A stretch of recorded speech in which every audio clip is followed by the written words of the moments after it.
देखिए आज अपन पढ़ेंगे अध्याय 5 एक्साइज एक्ट का।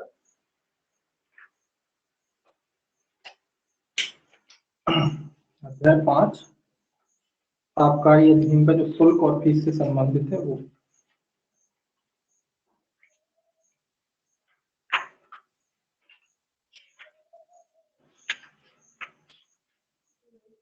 देखिए इसमें सेक्शन जो है 25 से शुरू है।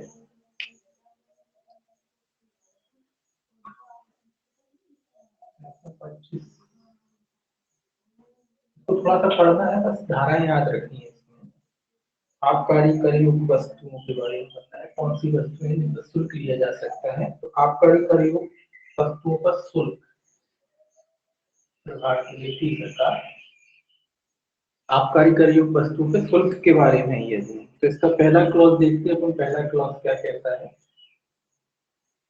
क्योंकि पहला क्लॉज कहता है यदि राज्य सरकार ऐसा निर्देश दे तो यथास्थिति आबकारी शुल्क या कोई प्रतिशुल्क औषधि और प्रसाधन निर्मितियां उत्पादन शुल्क अधिनियम 1955 की अनुसूची में तत्समय विनिर्दिष्ट औषधि तथा प्रसाधन निर्मितियों से भिन्न आबकारी शुल्क योग समस्त ऐसी वस्तुओं पर उद्घृत किया जाएगा। तो ये कह रहा है कि जो अधिनियम है ये आबकारी शुल्क या प्रतिशुल्क औषधि और प्रसाधन निर्मितियां अधिनियम 1955 की अनुसूची में जो वर्णित है चीजें उन पर राज्य सरकार शुल्क उद्घृत कर सकती है। अगर वो आबकारी शुल्क योग्य है तो उन पर राज्य सरकार शुल्क वसूल सकती है। किन किन चीजों पे वसूल सकती है ये याद रखना। आयात पे वसूल सकती है सरकार। आयात यानी किसी आबकारी वस्तु का आयात किया जाता है तो उस पर वसूल सकती है। निर्यात पर वसूल सकती है और परिवहन पर वसूल सकती है। जो अपन पढ़ी थी ना इसमें वही है। तो किन किन चीजों पे? आयात, निर्यात, परिवहन पे। और दो धारा 3 के जिनके लिए पट्ट जो क्या कहते हैं लाइसेंस दिया गया था धारा 13 के तहत, धारा 13 के अधीन जिनके लिए अनुज्ञप्ति दी गई थी, ऐसी वस्तुओं पर जो राज्य सरकार क्या कर सकती है? शुल्क वसूल सकती है, टैक्स ले सकती है। इसमें को एक बार देख लेते हैं। पहला कहता है जिसका आयात किया गया हो, दूसरा कहता है जिसका निर्यात किया गया हो, तीसरा कहता है जिसका परिवहन किया गया हो, चौथा कहता है जो धारा 13 के अधीन मंजूर की गई किसी अनुज्ञप्ति के अधीन विनिर्मित की गई हो या खेती में उपजाई गई हो अथवा संग्रहित की गई। तो जो अनुज्ञप्ति जिसके लिए दी जाती है धारा 13 के अधीन, धारा 13 के अधीन जिसके लिए अनुज्ञप्ति दी जाती है या विनिर्मित यानी बनाई गई हो या खेती वाली वो होती है जो खेती की जाती है, तो इन दोनों पे भी क्या कर सकती है? राज्य सरकार शुल्क वसूल सकती है।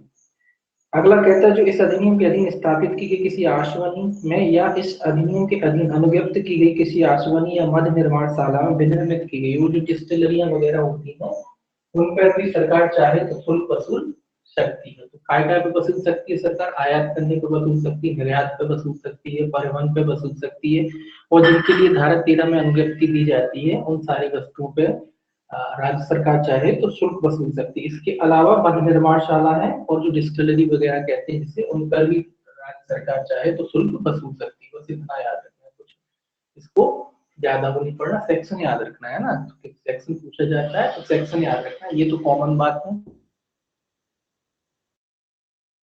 क्या कर सकते हैं? शुल्क वसूल सकते।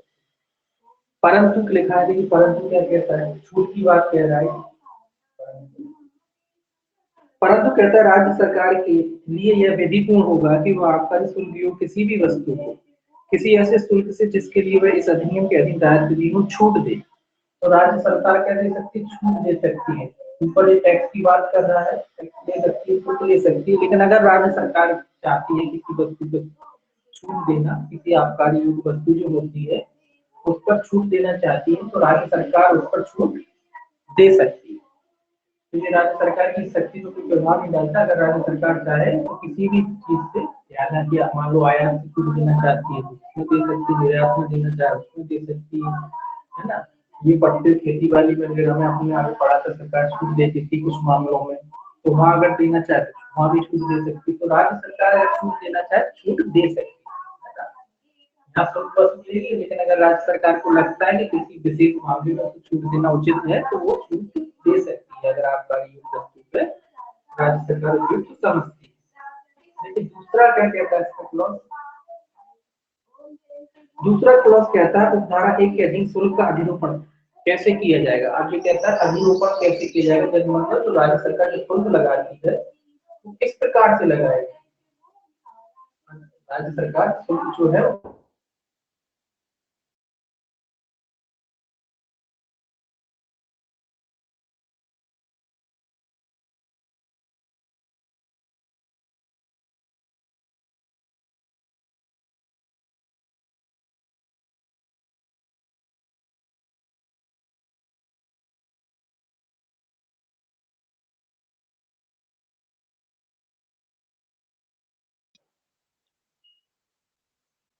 देखिए, पहला कहता उस स्थान के जहां किसी आबकारी शुल्क की वस्तु को ले जाया जाना है, तो कोई आबकारी वस्तु जहां ले जाई जाती है उसके हिसाब से शुल्क लगा देती है सरकार की, किस स्थान में ले जा रही है, कहाँ ले जाई जा रही है, उसके हिसाब से उसका मतलब निर्धारण कर सकती है, किस एरिया में जा रही है उसका निर्धारण, शुल्क का निर्धारण कैसे करेगी, किस स्थान में ले जाई जा रही, कहाँ ले जाई जा रही, उसके हिसाब से कर सकती है। दूसरा, आबकारी शुल्क की वस्तु की शक्ति, स्ट्रेंथ और क्वालिटी के आधार पर, क्वालिटी याद रखिए, क्वालिटी क्वालिटी के आधार पर सरकार क्या कर सकती है, उसमें शुल्क निर्धारित कर सकती है।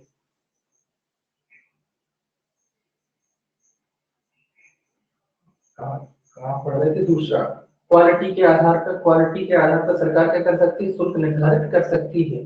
स्थान के स्थान पर, स्थान के आधार पर निश्चित कर सकती है कि कहाँ ले जाया जा रहा है, उसकी क्वालिटी और मात्रा के आधार पर है, मात्रा मतलब मात्रा, क्वालिटी और मात्रा के आधार पर कैसे कर सकती है।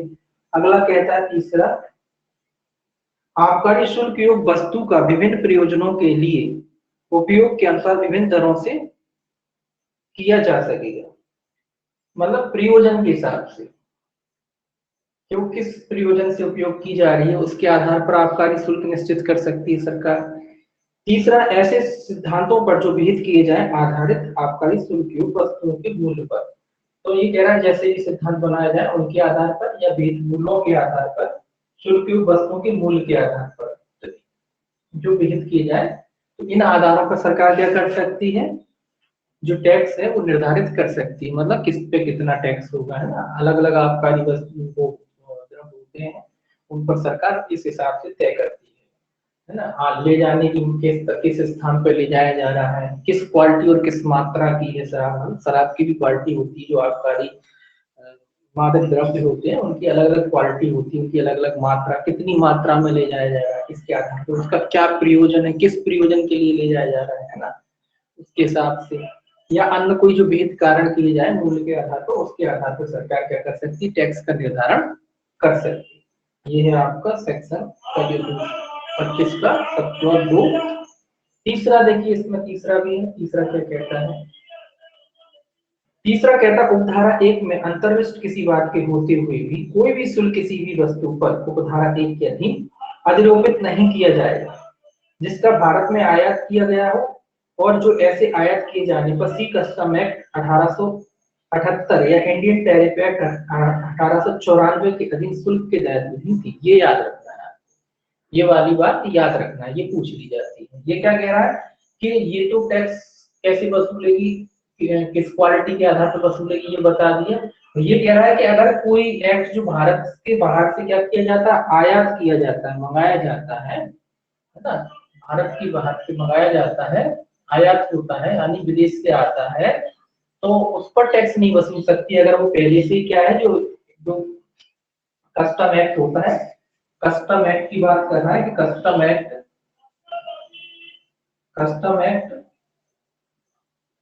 जो है 1878 और 1894, 1894 जो है टैरिफ एक्ट है, जो ये दो याद रखना है ना। इनके तहत अगर पहले से ही टैक्स वसूल लिया गया है तो फिर सरकार उस पर क्या कहते हैं, ये शुल्क कहते हैं या टैक्स कह लो आप, उस पर टैक्स नहीं वसूलेगी सरकार, राज्य सरकार, अगर वो भारत के बाहर से आयात किया जाता है ना। तो ये वाला इंपॉर्टेंट है, ये याद रखना। क्यों नहीं वसूलेगी, इसका रीजन क्या है, रीजन ये है कि पहले ही टैक्स वसूल लिया गया, ये अधिनियम है, जब कोई भी वस्तु भारत के बाहर से आती है तो भारत सरकार उसमें पहले ही टैक्स ले लेती है ना।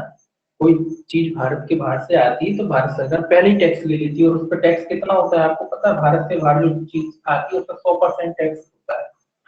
अगर कोई चीज भारत में निर्मित नहीं है और भारत के बाहर ही अगर निर्मित की जाती है और वो भारत में आती है तो सरकार उस पर 100% टैक्स लेती है। यानी अगर 100 रुपए की चीज भारत के बाहर से आती है तो वो भारत में आके 200 रुपए की हो जाती है। 100 रुपए कीमत, 100 रुपए सरकार ने वसूली, 200 हो गया। और फिर कंपनी यहाँ की उसे बेचेगी, कुछ कमाएगी, वो 40-50 रुपए वो बढ़ा देगी, तो 250-300 रुपए की हो जाती है। इसीलिए भारत से बाहर की जो चीजें मंगाई जाती हैं अगर वो भारत में नहीं बनी तो भारत सरकार ने ऐसा इसलिए कर रखा है ताकि जो कंपनियां हैं वो मैन्युफैक्चरिंग भारत में करें, है ना। तो कंपनियां क्या करती हैं, कोलैब कर लेती हैं इंडिया की कंपनी से, या यहाँ पे अपनी कोई यूनिट लगा लेती हैं, वहाँ थोड़ा मैन्युफैक्चरिंग करती हैं, उससे उनकी टैक्स क्या हो जाता है, कम हो जाता है। तो जो टैक्स सरकार को देना होता है वो फिर जो नॉर्मल टैक्स होता है उस हिसाब से देती है, और फिर चीजों की कीमत घट जाती है। अगर कोई चीज डायरेक्ट भारत के बाहर से मंगाई जाती है तो वो महंगी हो जाती है। तो इसमें क्या है, पहले ही टैक्स वसूल लिया गया, जब सरकार पहले ही ले चुकी है, अब यहाँ टैक्स ले लेंगे ये, फिर उसके बाद राज्य सरकार फिर लगाएगा तो इसकी कीमत क्या हो जाएगी, बहुत ज्यादा हो जाएगी। इसीलिए लिखा है कि जो चीज भारत के बाहर से आई है उस पर टैक्स नहीं वसूल सकेगी राज्य सरकार, उस पर दोबारा टैक्स नहीं वसूलेंगे, क्योंकि एक बार वसूल चुके हैं, केंद्र पहले ले चुका है, अब दोबारा वसूलेंगे तो उसकी कीमत क्या हो जाएगी, बहुत ज्यादा हो जाएगी। इस वजह से ये लिखा है। तो अगर कस्टम एक्ट या टैरिफ एक्ट जो है उसके तहत पहले से टैक्स वसूला जा चुका है तो फिर उस पर राज्य सरकार कोई अतिरिक्त शुल्क नहीं लगाएगी। आप कहोगे शुल्क से छूट है, शुल्क से छूट नहीं है, वसूल लिया गया, केंद्र सरकार ने वसूल लिया, वहां पे पहले ही वसूल लिया गया है, तो फिर यहाँ पे क्यों वसूलने की जरूरत है, इसीलिए। चौथा देखिए क्या कहता है, इस धारा में अंतर्विष्ट किसी बात का यह अर्थ नहीं लगाया जाएगा कि वह किसी वित्तीय वर्ष के दौरान शुल्क की दरों में वृद्धि करने या उसमें कमी करने से राज्य सरकार को प्रवृत्त करते हैं, और शुल्क की दर में वृद्धि करने या उसमें कमी करने की शक्ति के अंतर्गत ऐसी वृद्धि या कमी को किसी ऐसे दिनांक से जो उस वित्तीय वर्ष के प्रारंभ से पूर्व की ना हो भूतलक्षी प्रभाव देने की शक्ति आएगी, जाएगी, आएगी क्या है। ये देखिए ये क्या कह रहा है, चौथा ये कह रहा है कि सरकार की जो भी शक्तियां होती टैक्स को बढ़ाने की, जो शुल्क है, अगर सरकार चाहे, राज्य सरकार की बात हो रही है, तो राज्य सरकार अगर चाहे किसी भी प्रक्रम पे वो टैक्स को बढ़ा सकती है, घटा सकती है, बढ़ा भी सकती है घटा भी सकती है, उस पर ये शक्ति कोई प्रभाव, मतलब ये एक्ट में जो चीजें लिखी है कि भैया एक वित्तीय वर्ष होता है ना हर, तो कि भाई शुल्क बढ़ गया तो अब दोबारा नहीं बढ़े, ऐसा कुछ नहीं है। ये राज्य सरकार जब चाहे तब क्या कर सकती है, शुल्क को बढ़ा सकती है, जब चाहे तब शुल्क को क्या कर सकती है, बढ़ा सकती है। यानी टैक्स जब भी चाहे उसका मन करता है कि शुल्क बढ़ाना चाहिए तो तब भी वो क्या कर सकती है, शुल्क को बढ़ा सकती है। और ये लिखा है कि ये जो शुल्क बढ़ा देती है ये कैसे लागू होगा, भूतलक्षी प्रभाव, कैसे प्रभाव होगा, भूतलक्षी प्रभाव से। भूतलक्षी मतलब, और भविष्यलक्षी दो शब्द आते हैं, एक आता है भूतलक्षी, भविष्यलक्षी। भविष्यलक्षी तो मतलब जो तारीख है उसके बाद ही से होगा, भूतलक्षी मतलब जो पहले से निर्धारित जो टैक्स थे उन पर भी ये प्रभाव डालेगा। मान लीजिए आज टैक्स बढ़ाया सरकार ने, आज की डेट में अगर टैक्स बढ़ा दिया सरकार ने, और जो पहले से कल या परसों जिनका पहले हो गया था, 7 दिन पहले, 10 दिन पहले जिन लोगों का हो गया था, तो अगर भूतलक्षी प्रभाव है तो मतलब उनका भी बढ़ जाएगा। वो ये नहीं कहेंगे कि साहब हमारा तो पहले निर्धारित हो गया था, अब हम तो इसी दर से देंगे, पूरा वित्तीय वर्ष हमारा यही चलेगा, ऐसा नहीं कह पाएंगे। अगर आपने पहले भी दिया और सरकार ने बढ़ा दिया टैक्स, तो फिर आगे जो भी टैक्स आपका वसूला जाएगा वो उसी दर से वसूला जाएगा। जब भी आपका टैक्स देने का नंबर आएगा, जो आप देते हैं, आप जो आयात निर्यात करते हैं, अब आप आयात निर्यात कर रहे हैं तो आप ये नहीं कहेंगे कि साहब हमारी तो अनुगति हुई थी पहले और पहले इतना शुल्क था, अब आप आयात निर्यात कर रहे हैं तो फिर आप क्या करेंगे, उसी दर से जो सरकार ने निश्चित किया है देना होगा, है ना। इसीलिए कह रहा है ये भूतलक्षी प्रभाव से लागू होगा। तो ये याद रख सकते हैं आपके कैसे लागू होगा, भूतलक्षी। ये वाला आपको याद रखना है ना, ये वाला भी याद रखना कि शुल्क में सरकार चाहे तो कभी भी वृद्धि कर सकती है, जब भी सरकार चाहे तब भी सरकार शुल्क में वृद्धि कर सकती है, उसकी कोई रोक नहीं है, सरकार को कोई रोक नहीं है कि वित्तीय वर्ष प्रारंभ हो गया बोले अब नहीं कर सकते, या जिनके पहले सरकार ने टैक्स निश्चित कर दिए हैं, है ना, नियम बना के करती ना सरकार, तो सरकार ने निश्चित कर दिए, अब वो लोग ये नहीं कह सकते कि साहब हमारे पहले से निर्धारित हो चुके हैं, अब आगे बोले बात अब नहीं हो सकते, हमारा तो पहले ही, तो ऐसा नहीं है, सरकार भूतलक्षी प्रभाव से लागू कर सकती है। जो टैक्स सरकार वसूलती है वो भूतलक्षी प्रभाव के क्या होते हैं, लागू होते हैं, ताकि सारे लोग उसमें आ जाए। इससे बहुत ज्यादा आय होती है सरकार की, बहुत ज्यादा आय होती है सरकार की। अब देखिए सेक्शन 26 है,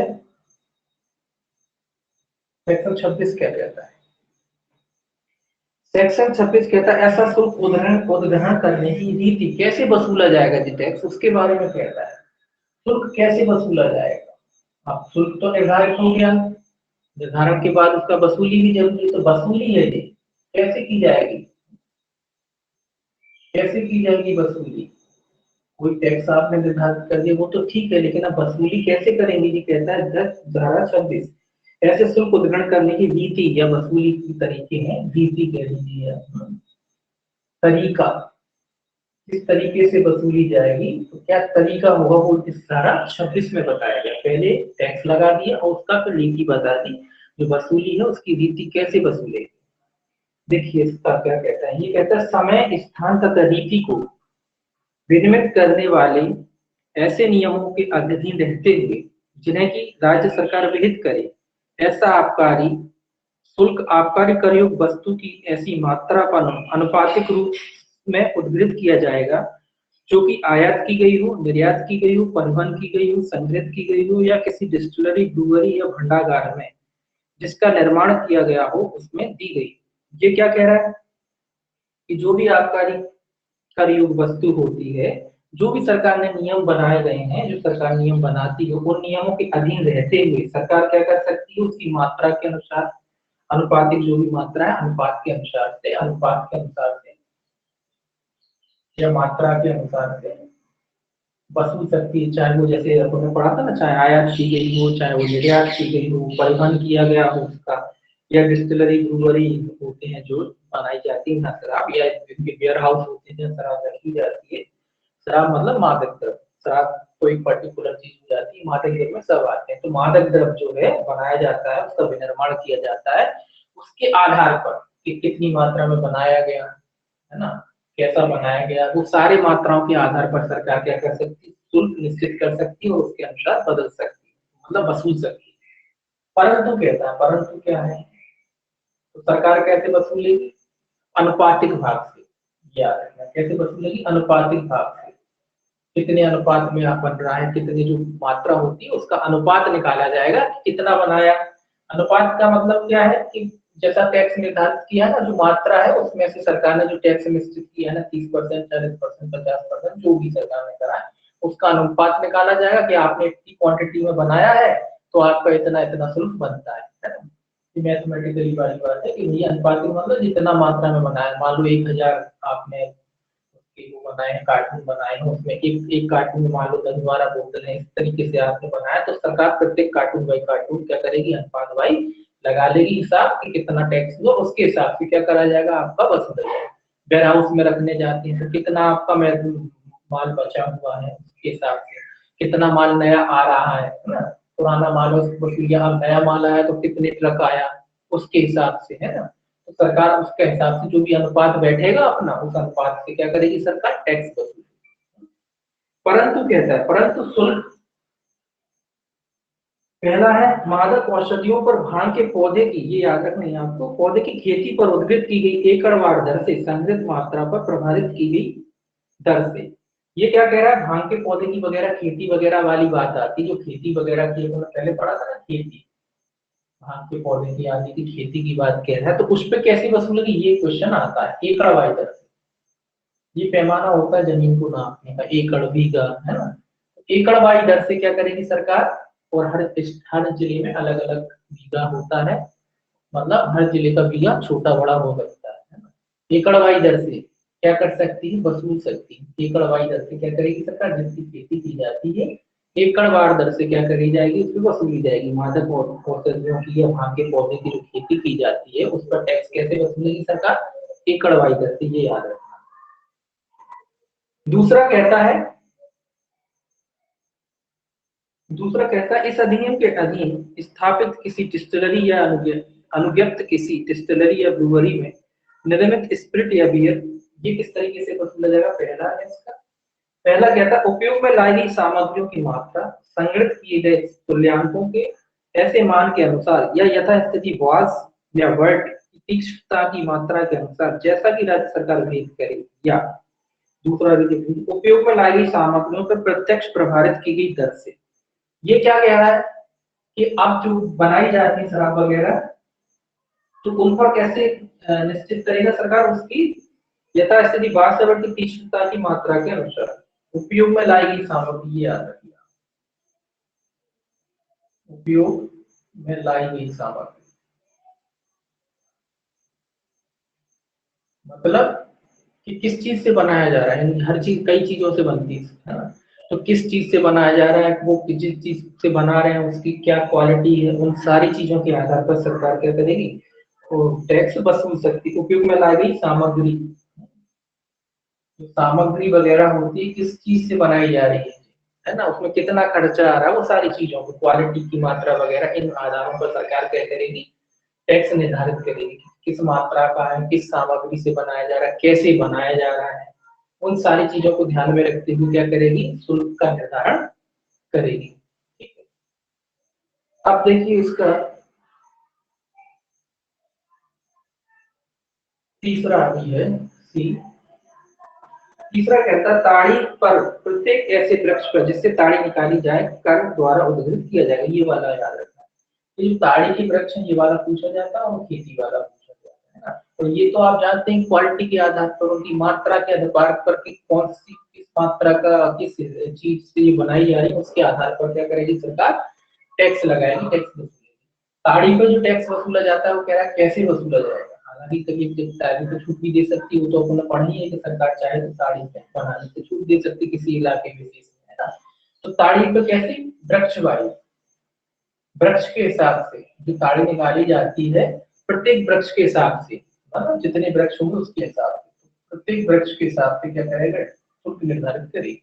ये याद रखना, ऐसा नहीं कि 100 ताड़ी के पेड़ लगे हुए हैं तो सरकार इकट्ठा कहते कि इतना टैक्स नहीं, हर वृक्ष को काउंट करेगी सरकार जिससे ताड़ी निकल रही है ना, उस वृक्ष के हिसाब से क्या करेगी, टैक्स निर्धारित करेगी कि फलाने वृक्ष पे इतना, तो टोटल आपके इतने वृक्ष हो गए और इतने वृक्षों में से ताड़ी निकल रही है, या कुछ वृक्षों में से अभी नहीं निकल रही तो उनको छोड़ देंगे, जितने वृक्षों में से ताड़ी निकल रही है उसके हिसाब से क्या करेगी सरकार, टैक्स का निर्धारण करेगी। तो ये याद रखना है, ताड़ी का जो वृक्ष है, ताड़ी पे जो सरकार शुल्क वसूलती है वो वृक्ष के हिसाब से, पेड़ के हिसाब से वसूलेगी, है ना, ये याद रखना। तो ये पूछा जाता है। वो खेती वाला पूछा जाता है, खेती वाला कैसे वसूलेगी, इसमें एकड़ वाला करते हैं, है ना। और बाकी तो आप जानते ही हैं कि क्वालिटी के आधार पर, उसकी मात्रा के आधार पर और सामग्रियों के आधार पर सरकार जो है बनाई जाती जो चीजें मादक द्रव्य वाली, उनके हिसाब से सरकार क्या करेगी, टैक्स वसूलेगी। ठीक है, इसके बाद देखिए सेक्शन जो है 27 है। सेक्शन 27 कहता है पट्टों की मंजूरी के लिए संदाय। पट्टों की मंजूरी के लिए क्या है, संदाय। पट्टों की जो मंजूरी दी जाएगी उसके लिए भी शुल्क लेगी सरकार। काय के लिए, पट्टों के लिए शुल्क, जो आपको पट्टा दिया जाएगा तो उसके लिए भी सरकार शुल्क लेगी। तो ये कहता है पहला, राज्य सरकार, पट्टा कहाँ दिया जाता है, धारा 18 में, उसी के बारे में कह रहा है। राज्य सरकार इस अध्याय के अधीन उत्तीर्ण किसी शुल्क के बजाय या उसके अतिरिक्त धारा 18 के अधीन किसी पट्टे की मंजूरी के प्रति स्वरूप किसी राशि के संदाय को प्रतिकृत कर सकेगी। ये कह रहा है कि पट्टों के मामले में अगर बात आती तो उसके मामले में सरकार क्या कर सकती, शुल्क के आधार क्या कर सकती, मतलब पट्टा जब सरकार इशू करती है तो जो टैक्स वगैरह लेती है उसके अलावा सरकार क्या कर सकती है, उसके बजाय, मतलब उसको छोड़ के सरकार क्या कर सकती है, पट्टों की मंजूरी के लिए किसी राशि का संदाय प्रतिकृत कर सकती, कोई भी राशि जो निश्चित की जाए कि इतना, जो भी राशि निश्चित की जाए जा सकती है पट्टों के लिए, 10,000, 20,000, 50,000, 1,00,000, 2,00,000, जो भी सरकार चाहे तो वो राशि सरकार क्या कर सकती, वसूल सकती। शुल्क की जगह अगर सरकार कोई राशि चाहती लेना चाहती, पट्टों के पट्टे इशू कर रहे हैं इतनी अवधि के, पट्टा क्या होता है, एक अवधि के लिए होता है, दोनों तरीके के होते हैं, तो सरकार तो पट्टे कुछ अवधि के लिए देती है, तो जो अवधि के लिए सरकार ने पट्टे दिए उनके लिए कोई राशि वसूल सकती कि इतनी राशि फलाना आप दे दीजिए, तो फिर आपका जो पट्टा होगा उस पर आप करेंगे कारोबार। तो सरकार क्या कर सकती है, कोई राशि या कह दीजिए रकम, रकम वसूल सकती है। शुल्क की जगह सरकार क्या कर सकती है, कोई रकम या राशि वसूल सकती है पट्टों के लिए। अगर सरकार चाहे तो पट्टों के लिए राशि या शुल्क या रकम वसूल सकती है। शुल्क की बजाय मतलब टैक्स की जगह सरकार कह सकती है कि एक बार में भुगतान कर दो या 2 बार में करो, जैसा भी सरकार चाहे, तो कोई रकम या राशि धन के रूप में हो जाएगी तो वो वसूल सकती है।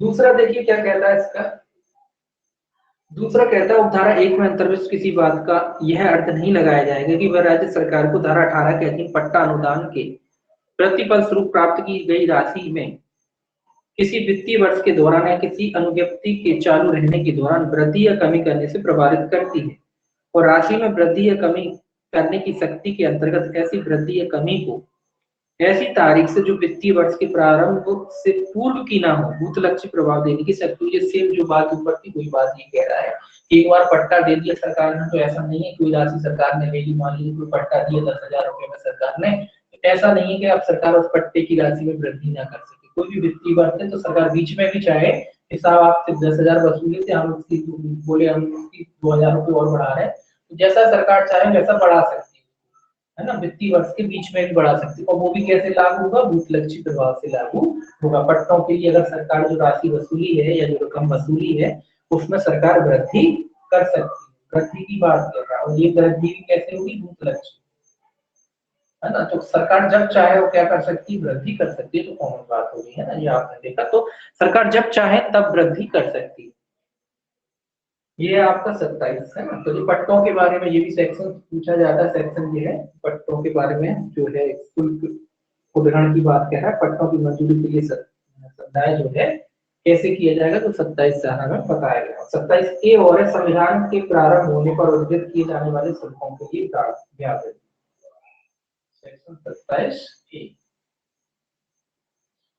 ये कह रहा है कि वसूलती थी सरकार, कैसे वसूलेगी। देखिए ये कहता है 27 ए संविधान के प्रारंभ होने पर उद्धृत किए जाने वाले शुल्कों के लिए व्यावृत्ति, क्या व्यावृत्ति होगी। देखिए ये कहता है जब तक कि संसद द्वारा प्रतिकूल उपबंध न किया जाए तब तक राज्य सरकार किसी भी ऐसे शुल्क का उद्धरण करना चालू रख सकेगी कि यह धारा लागू होती हो और जिसे वह संविधान के प्रारंभ होने से के अव्यवहित पूर्व उस समय प्रबद्ध इस अध्याय के अधीन विधि पूर्वक उद्धृत कर रही है। ये क्या कह रहा है कि संविधान के संसद द्वारा प्रतिकूल अगर कोई नियम नहीं बनाया गया है तो सरकार जैसे पहले टैक्स वसूल रही थी किसी चीज के बारे में वैसे ही क्या करती रहेगी, वो टैक्स वसूलती रहेगी, तो शुल्क वसूलती रहेगी। उसके शुल्क वसूलने पर कोई प्रतिकूल प्रभाव नहीं पड़ेगा। संविधान के प्रारंभ होने से पूर्व से, जब संविधान लागू हुआ था उससे पहले से मान लीजिए स्टेट गवर्नमेंट कोई टैक्स वसूल रही थी और अगर संसद यानी केंद्र सरकार ने कोई इसके विपरीत कोई नियम ना बना दिया हो तो जैसे सरकार टैक्स वसूल रही थी संविधान के लागू होने से पूर्व वैसे ही क्या करती रहेगी, आगे भी टैक्स वसूलती रहेगी, है ना। अगर केंद्र ने नियम बना दिया, संसद ने नियम बना दिया तो बात अलग है। अगर नहीं कोई नियम बनाया है, जैसे पहले शुल्क वसूल रही थी वैसे ही वो निरंतर शुल्क वसूलती रहेगी। दूसरा कहता है वे शुल्क जिनको यह धारा लागू होती निम्नलिखित हैं।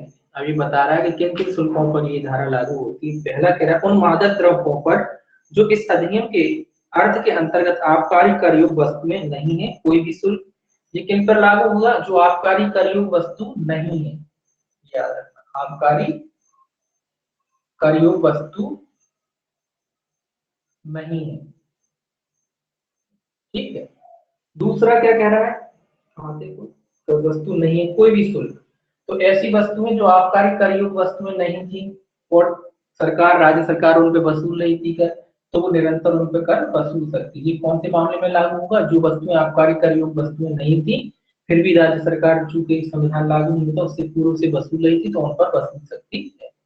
दूसरा कह रहा है उस आबकारी कर योग वस्तु पर भी शुल्क जो भारत के बाहर उत्पादित की गई हो और जिसका कि आयात राज्य में किया गया हो, चाहे आयात केंद्र सरकार द्वारा यथा परिवार सीमा शुल्क के आर पार हो अथवा नहीं। ये कह रहा है, ये क्या कह रहा है दूसरा कि आबकारी कर योग वस्तु, ये तो हो गया वैसी वस्तु जो आबकारी कर योग वस्तु नहीं थी। ये आबकारी कर योग वस्तु है, कर योग वस्तु जिस पर टैक्स लिया जाता था, मतलब शुल्क लिया जा रहा था। आबकारी कर योग ऐसी वस्तु जिस पर शुल्क लिया जा रहा था और वो भारत के बाहर से आयात की गई और डायरेक्ट कहाँ की गई है, स्टेट में की गई है या स्टेट में मंगाई जाती हैं, तो भारत से बाहर की हैं और स्टेट में अगर मंगाई जाती हैं तो राज्य सरकार क्या कर सकती है, उन पर भी कर वसूल। आपने ऊपर पढ़ा था कि जो भारत के बाहर से आती है उनमें तो नियम बन गया तो नहीं वसूले, लेकिन अगर नियम केंद्र सरकार नहीं बनाती या नियम नहीं बना होता तो जो भारत से बाहर से जो वस्तु डायरेक्ट आ रही है और संविधान के लागू होने से पहले, मतलब जैसी व्यवस्था चली आ रही थी, कुल मिला के ये है कि वैसी ही व्यवस्था चलती रहेगी जब तक कोई अतिरिक्त नियम नहीं बना दिया जाता है ना। तो भारत के बाहर से कोई आयात किया जाता है ना, और स्टेट में कोई आयात हो रहा है तो उसको मतलब नहीं है राज्य सरकार को कि टैक्स सरकार ने वसूला नहीं वसूला, अगर वो उसके बारे में कोई प्रतिकूल नियम नहीं बनाया गया है तो राज्य सरकार भी क्या करेगी, उससे टैक्स वसूलती रहेगी। ठीक है, ये इसीलिए क्या, जब एक्ट लागू वगैरह हुए तो पहले की बातें हैं। तो अगर सरकार ने नियम बना दिया है तो साहब नहीं वसूलेंगे तो नहीं वसूलेंगे, लेकिन उसकी पहले की बात कह रहा है जब संविधान लागू नहीं हुआ था और अगर वसूल रही थी तो फिर वो वसूलती रहेगी। कब तक वसूलती रहेगी, जब तक कोई इसके विरुद्ध में कोई नियम नहीं बना दिया जाता है ना, तब तक सरकार क्या करती रहेगी, वसूलती रहेगी।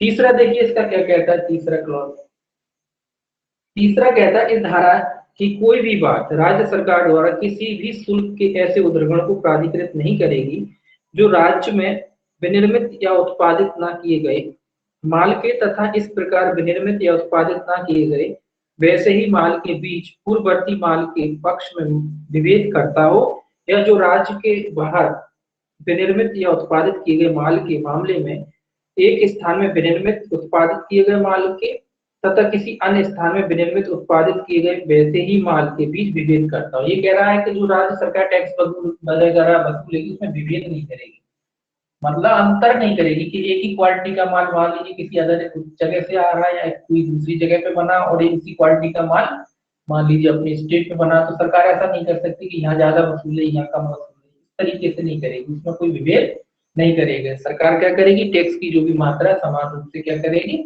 निश्चित करेगी। ऐसा नहीं कि हाँ इधर जो है उस पर कम टैक्स लगाए और उधर वाले पर ज्यादा लगाए, या एक ही जगह दो जगह कोई चीज बन रही है आबकारी जो द्रव्य होते हैं उनसे, इस वाले को बोले कम टैक्स देंगे, ये वाली कंपनी बोले ज्यादा टैक्स देंगे, तो इस तरीके का कोई विभेद सरकार नहीं करेगी। अगर टैक्स की मात्रा निश्चित करती तो एक ही करेगी, कोई एक चीज है, मान लीजिए शराब की बियर होती है ना, वाइन वगैरह होती है, तो अगर वो है मात्रा है तो बियर पे जो टैक्स है तो सारी बियरों पे लगेगा, वाइन है तो जो वाइनों के हिसाब से तो वाइन पे लगेगा, इस हिसाब से सरकार एक सा टैक्स वसूलेगी। ऐसा कोई विभेद उसमें नहीं करेगी कि तुमसे ज्यादा लिया जाए, एक व्यक्ति से ज्यादा ले जाए दूसरे से कम ले रहे, इस तरीके का कोई विभेद इसमें नहीं किया जाएगा।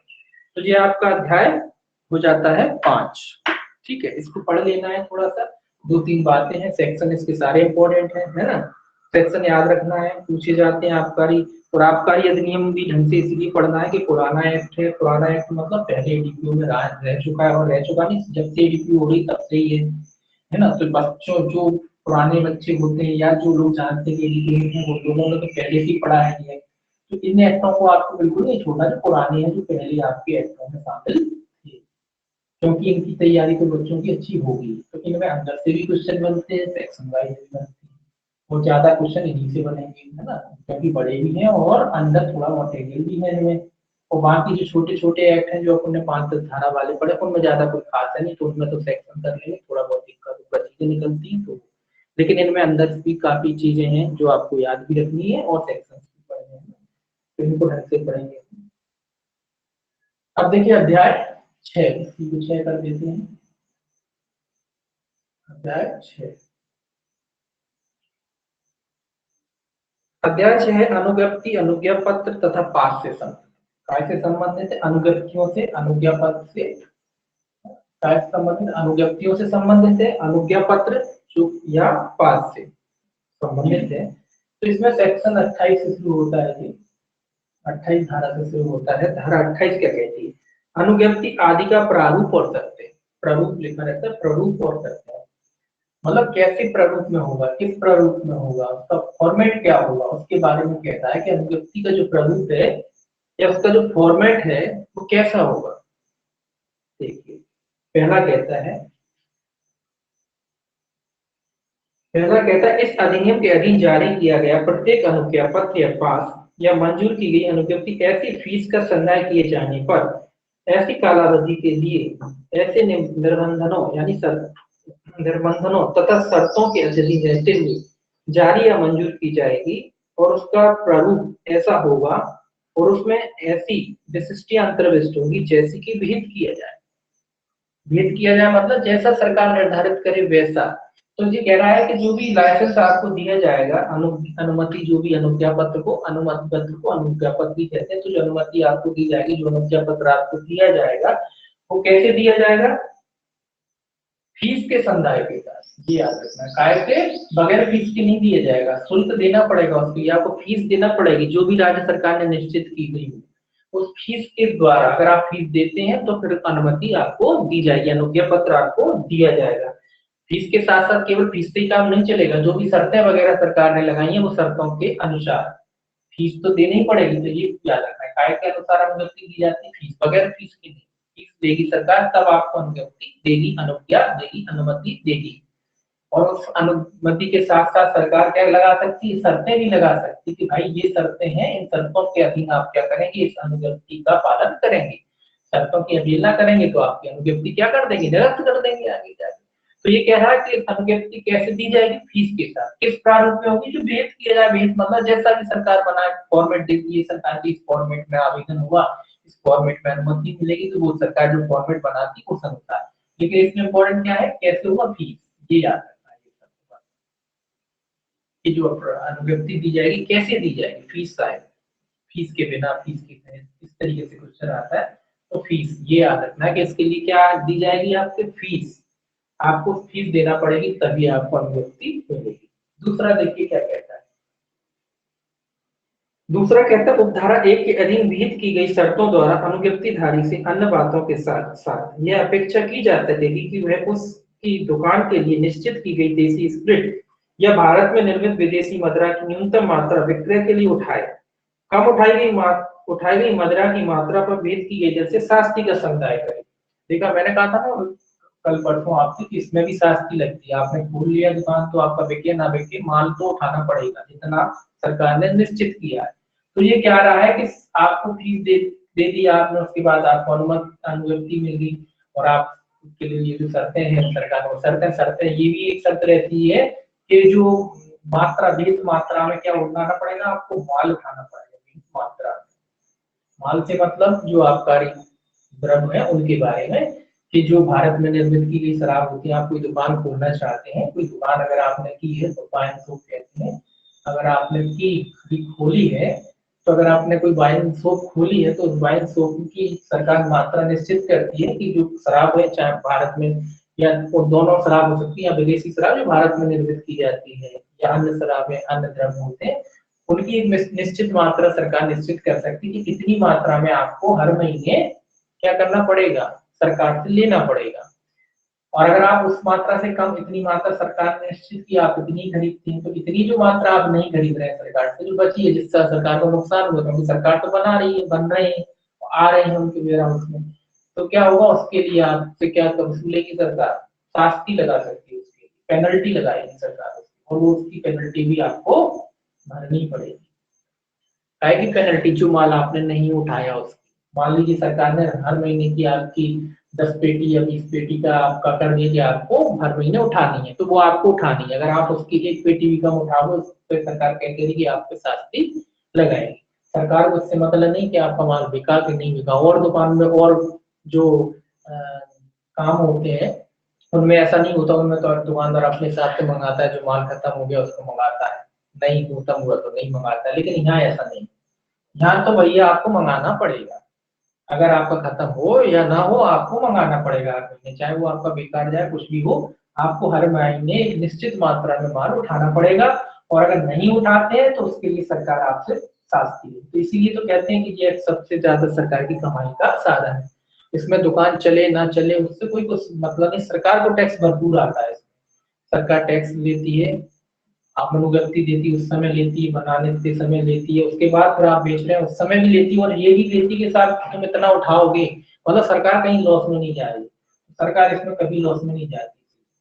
ठीक है, तो ये कह रहा है कि अगर आप नहीं उठाते निश्चित मात्रा में माल, तो उसके लिए आपको टैक्स देना पड़ेगा, शास्ति देनी पड़ेगी। टैक्स नहीं, शास्ति कहेंगे, जुर्माना। शास्ति मतलब जुर्माना देना पड़ेगा उसके, ठीक है।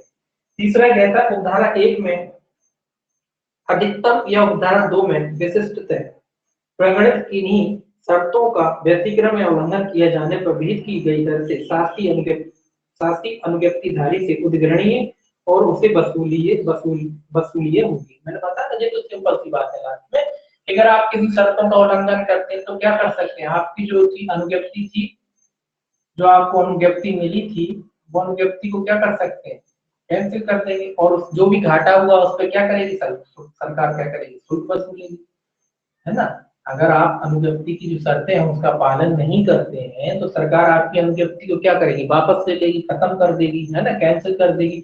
और जो सरकार को नुकसान हुआ उसके लिए शुल्क भी लगाएगी, उसके लिए शास्ति भी लगाएगी, जुर्माना भी लगा देगी, तो वो भी वसूलेगी, शुल्क वसूलेगी, शास्ति वसूलेगी जो आपसे आपने अनुज्ञप्ति का उल्लंघन किया है। तो सरकार इसलिए इसमें कहीं घाटे में नहीं जाएगी। तो जो नुकसान हुआ उसका वित्तीय वर्ष का जो नुकसान होता है पूरा वसूलती सरकार। ऐसा नहीं कि आपने मान लो साल भर के लिए जो ठेका होता है, एक साल का 12 महीने का ठेका होता है, वो रिन्यू होता रहता है ना। तो 12 महीने का जो ठेका है, मान लीजिए आपने 2 महीने दुकान चलाई और आपने क्या है शर्तों का पालन नहीं किया या कोई और वजह हो मान लीजिए, है ना। अब 10 महीने बचे हैं तो सरकार क्या करेगी, वो पूरे 10 महीने का आपसे क्या करेगी, वसूलेगी। तब ये शुल्क लगाएगी उस पर, आपने छोड़ दी या कुछ कर दिया या सरकार ने अनुज्ञप्ति वापस ले लिया आपकी, तो पूरा का पूरा 10 महीनों का शुल्क लगेगा। आपके 2 महीनों का तो जो दे दिया आपने वो ठीक है, वो बाकी जो 10 महीने का सरकार, क्योंकि सरकार अभी अनुज्ञप्ति कब देगी, जब अगला वित्तीय वर्ष आया, तो सरकार को नुकसान ना होगा इसलिए सरकार क्या करे, अपने नुकसान को बचाने के लिए पूरे के पूरे 10 महीनों का क्या करेगी, आपसे शुल्क वसूलेगी। तो इस तरीके से सरकार क्या करती है, शुल्क वसूलती है। ये है आपका 28। इसके बाद एक 28A और जुड़ा है इसमें, पर्यवेक्षण प्रभारों का संदाय। यहाँ लिख देते हैं 28A। ये कहता है पर्यवेक्षण प्रभारों का संदाय। पर्यवेक्षण प्रभारों का संदाय देखिए क्या कहता है, राज्य सरकार साधारण विशेष आदेश द्वारा लिखित में निर्देश दे सकेगी कि किसी मादक द्रव्य विकृत स्प्रिट युक्त निर्मिति या भांग का विनिर्माण, आयात, निर्यात, परिवहन, भंडारण, विक्रय, क्रय, उपयोग, संग्रहण या खेती ऐसे आबकारी कर्मचारी वृंद के पर्यवेक्षण के अधीन की जाएगी, जिसे आबकारी आयुक्त इस निमित्त नियुक्त करना उचित समझे। और किसी मादक द्रव्य या विकृत स्प्रिट युक्त निर्मिति का विनिर्माण, आयात, निर्यात, परिवहन, भंडारण, विक्रय, क्रय, उपयोग, संग्रहण या उसकी खेती करने वाला व्यक्ति राज्य सरकार को पर्यवेक्षण प्रभारों के लिए उतनी लेवी, लेवी का मतलब रकम होता है, लेवी जितनी की राज्य सरकार द्वारा इस निमित्त अधिरोपित की जाए संदाय करेगा। परंतु राज्य सरकार व्यक्तियों के किसी वर्ग या किसी संस्था को ऐसी लेवी के संपूर्ण किसी भाग का संदाय करने से छूट दे सके। ये क्या जोड़ा है उन्होंने, कि जब भी आप जो मादक द्रव्य होते हैं, मादक द्रव्य होते हैं उससे संबंधित कोई भी क्रिया, हम बार बार रिपीट नहीं करेंगे, उसमें विनिर्माण वगैरह सारी क्रियाएं आती हैं। तो जो भी क्रियाएं होती हैं, उसको भंडार करना, उसका आयात करना, उसका निर्यात करना, उसको बनाना, ये सारी क्रियाएं जब भी की जाती हैं तो किसकी निगरानी में होंगी, ये निगरानी की बात कहती है आबकारी अधिकारी की निगरानी में की जाएगी। यानी जो उसकी मॉनिटरिंग कर सकता है कौन, आबकारी अधिकारी। और कौन सा आबकारी अधिकारी करेगा, ये तो फिर आबकारी आयुक्त निश्चित करेगा। आबकारी आयुक्त निश्चित करता है कि भाई कौन सा अधिकारी जाएगा देखने, है ना। ऐसा नहीं कि वहां बैठ के जी तैयार कराते हैं कि कंपनी में बोले कि आबकारी अधिकारी नहीं, कि समय समय पर जाते रहते हैं वहां, उसकी मॉनिटरिंग करते रहते हैं। तो ये कह रहा है समय समय पर जाएंगे, उसकी मॉनिटरिंग करेंगे, देखेंगे फैक्ट्री है कोई तो फैक्ट्री में देखेंगे, अगर कोई वेयर हाउस है तो वेयर हाउस में जाके देख सकते हैं, या मान लीजिए कोई दुकान है तो वहां जाके देख सकते हैं, है ना। तो ये समय समय पर जाके उनकी निगरानी करेंगे, उनकी मॉनिटरिंग करेंगे कि कैसे काम चल रहा, कैसे बनाई जा रही, कैसे बेची जा रही, ये सबका मॉनिटरिंग कर सकते हैं आबकारी अधिकारी। और कौन से आबकारी अधिकारी नहीं जाएंगे, कि तो उनका बॉस जो है आबकारी आयुक्त है, वो निश्चित करेगा, टीम बनाएगा कौन कौन जाएंगे। तो ये कह रहे हैं बेचारे जो जाएंगे तो उनके लिए भी, यानी शुल्क, लेवी मतलब शुल्क है, लेवी का निर्धारण, लेवी देनी पड़ेगी, मतलब इनके आने जाने का खर्चा मान लीजिए आप, आने जाने का जो भी शुल्क लगेगा, जो भी खर्चा होता है वो कौन देगा, जो बना रहा है फैक्ट्री वाला है ना, जो दुकान वाला है, जो सब जाते हैं तो उसकी लेवी देनी पड़ेगी, उसके लिए भी खर्चा इन लोगों को देना पड़ेगा। मतलब उनका पेट्रोल जितना हो गया, वो आने जाने में जो खर्च हुआ, खाने पीने जो सब लेवी कह लीजिए, तो लेवी कौन देगा, जो बना रहा है, जो बेच रहा है, जिसकी ये निगरानी करने जा रहे हैं, वो लेवी देगा। हाँ, अगर ये कह रहा है कि नीचे, परंतु ये कहता है कि अगर राज्य सरकार चाहे तो किसी स्थान विशेष की, परंतु कहता है कि छूट दे सकती है, किसी व्यक्ति विशेष के बारे में लेवी से छूट सरकार दे सकती है। अगर कोई व्यक्ति वगैरह है, कोई व्यक्ति वगैरह है, या कोई संस्था वगैरह है, या किसी भाग को, या तो व्यक्तियों को दे सकती है छूट, है ना, या संस्था होती कोई, या क्षेत्र विशेष को छूट दे सकती है ना। तो सरकार क्या कर सकती है, उसको लेवी से छूट दे सकती है। किसी एरिया वाइज में अगर सरकार लेवी छूट देना चाहे तो वहां लेवी से छूट दे सकती है। तो देखिए कितनी कमाई वाला एक्ट है कि यहाँ पे सरकार हर क्रम पर पैसा वसूल रही है। इसीलिए कहते हैं कि सबसे ज्यादा आय होती, इसीलिए कह रहे थे लोग, कहते ना आप कोरोना में सरकार ने शराब बंद नहीं की, क्यों नहीं की? सरकार बंद कर देती शराब तो सरकार कहाँ से चलेगी, सरकार तो नीचे चलती है ना। इसीलिए सरकार ने कुछ बंद नहीं किया। क्यों बंद नहीं किया? कि सबसे फायदे का चीज है। तो हर क्रम पे सरकार इसमें क्या कर रही है, पैसा वसूल। हर जगह आप देखो पैसे ही पैसा सरकार पे बरस रहा है। ये एक्ट सरकार पे पैसा बरसाने का काम करता है। तो सरकार क्या करती है, इसीलिए इस पे चलिए अब क्या करना सरकार से। अब है इसका सेक्शन 29। सेक्शन 29 आपको अपना पढ़ना है। सेक्शन 29 ये है, सेक्शन 29 कहता है अनुज्ञप्तिधारी से प्रतिभूति लेने की शक्ति। प्रतिभूति मतलब गारंटी लेने की शक्ति। अनुज्ञप्तिधारी से सरकार चाहे तो क्या ले सकती है, प्रतिभूति, गारंटी ले सकती है। किस चीज की? जो भी चीज उसको उपलब्ध कराई जाती है, जो अनुमति दी जाती है, उसके बारे में सरकार उससे प्रतिभूति ले सकती, गारंटी ले सकती है सरकार। गारंटी की बात कह रहे हैं तो धारा 29 काय की बात है, अनुज्ञप्तिधारी के बारे में। जो लाइसेंस होल्डर व्यक्ति है, जो लाइसेंसधारी व्यक्ति है, उससे सरकार प्रतिभूति भी ले सकती है, प्रतिभूति गारंटी ले सकती है। कहता है देखिए, इस अधिनियम के अधीन अनुज्ञप्ति मंजूर करने वाला कोई भी प्राधिकारी अनुज्ञप्तिधारी से यह अपेक्षा कर सकेगा कि वे अपनी अनुज्ञप्ति के शब्दों के अनुरूप एक प्रतिलेख करार का निष्पादन करे और ऐसे करार के पालन के लिए ऐसी प्रतिभूति दे या ऐसी राशि का निश्चित करे अथवा दोनों करे जैसा कि ऐसा प्राधिकारी उचित समझे। तो ये कह रहा है तो जो भी प्राधिकारी है जो अनुज्ञप्ति मंजूर करता है, कोई भी प्राधिकारी हो सकता है जो अनुज्ञप्ति मंजूर करता है, वो अनुज्ञप्तिधारी से क्या कह सकता है कि जो भी आप अनुज्ञप्ति मंजूर की जा रही है आपकी, उसके बदले में आप क्या दें, एक एग्रीमेंट तैयार करें, और एग्रीमेंट तैयार करने के बाद क्या करें, आप उसके लिए गारंटी दें। जो भी आपने रकम वगैरह बताई है उसकी एक तो पहले करार तैयार करवाएं, एग्रीमेंट, दूसरा उसके लिए क्या दें, प्रतिभूति दें, या दोनों, जैसी भी स्थिति, या तो करार करार करवा सकता है, या कह सकता है करार के साथ प्रतिभूति भी दो, या तो जैसी भी स्थिति हो तो क्या कह सकता है, उसके लिए आप गारंटी दें, प्रतिभूति दें। जो भी आपने करार किया है, एग्रीमेंट हुआ है आपका, उस एग्रीमेंट में जो भी रकम है ना, जो रकम है उसके हिसाब से क्या है, प्रतिभूति निश्चित की जाती है। तो उसके लिए प्रतिभूति, जैसे मान लीजिए 1 लाख का आपका करार हुआ है, तो जिस तरीके से आपका करार हुआ है, क्या करेगा जाएगा, उस तरीके से आपका करार हुआ उस हिसाब से क्या किया जाएगा। जैसे मान लीजिए हुआ तो 10,000 मान लीजिए आपकी प्रतिभूति बने तो 10,000 आपसे जमा करा ली जाएंगे, है ना, या गारंटी ले ली जाएगी किसी की। तो इस तरीके से जो प्रतिभूति देता है वो आपसे गारंटी ले सकता है। 30 कहता है कि त्रुटि वगैरह अगर कोई होती है, सेक्शन 30 नहीं देख लीजिए कि परिभाषा में कोई त्रुटि वगैरह हो जाती है, कोई चीजें हो जाती है, पारिभाषिक त्रुटियां, अनियमितताएं तथा लुप्तियां। ये कह रहा है कि कोई त्रुटि वगैरह होगी, क्या प्रभाव, कोई खास प्रभाव नहीं होगा इसमें। ये लिखा है त्रुटि अगर ऐसी है कि कोई बढ़ावा नहीं हो तो कोई दिक्कत नहीं है। ये कह रहा है कि क्या होता है ना, जब अपन एग्रीमेंट कर रहे हैं, बहुत सारी चीजें कर रहे हैं, तो उसमें कुछ गलतियां रह जाती है ना, कोई का नाम गलत लिख गया, कुछ का सरनेम गलत लिख गया, कोई की रकम गलत कहीं लिख गई, कुछ भी लिख गया, तो उनका क्या प्रभाव होगा। ये कह रहा है, ये कह रहा है कि पारिभाषिक त्रुटियां, अनियमितताएं तथा लुप्ति, या कोई जो बताई गई है, कोई परिभाषा दी गई, कोई चीज दी गई, उसमें कोई त्रुटि है ना, समझाने, भगाने, बताने में थोड़ी बहुत त्रुटि, तो उसका कोई फर्क नहीं पड़ता जब तक दावे में न पड़े या उससे कोई ज्यादा दिक्कत हो, उसका कोई फर्क नहीं पड़ता। यही बात इसमें लिखा है। इस अधिनियम के अधीन मंजूर की गई कोई भी अनुज्ञप्ति केवल इस कारण से ही अवैधमान्य नहीं समझी जाएगी कि इस अनुज्ञप्ति में या उसके मंजूर किए जाने के पूर्व की गई किन्हीं कार्रवाइयों में कोई भी पारिभाषिक त्रुटि, अनियमितता या लोप है। मतलब केवल कोई अनियमितता हो जाए, कोई त्रुटि हो जाए या लोप हो जाए, उसके आधार पर आप ये नहीं कह सकते कि वो अनुज्ञप्ति गलत है, वो अनुज्ञप्ति अब प्रचलन में नहीं है। वो अनुज्ञप्ति उसके आधार पर क्या है, गलत नहीं समझी जाएगी अगर कोई त्रुटि वगैरह हो जाती है। दूसरा क्या कहता है, दूसरा कहता है इस संबंध में कि पारिभाषिक त्रुटि अनियमितता या लोप क्या है आबकारी आयुक्त का विनिश्चय अंतिम है, ये याद रखना। कि आप देखिए मान लीजिए कोई त्रुटि वगैरह है,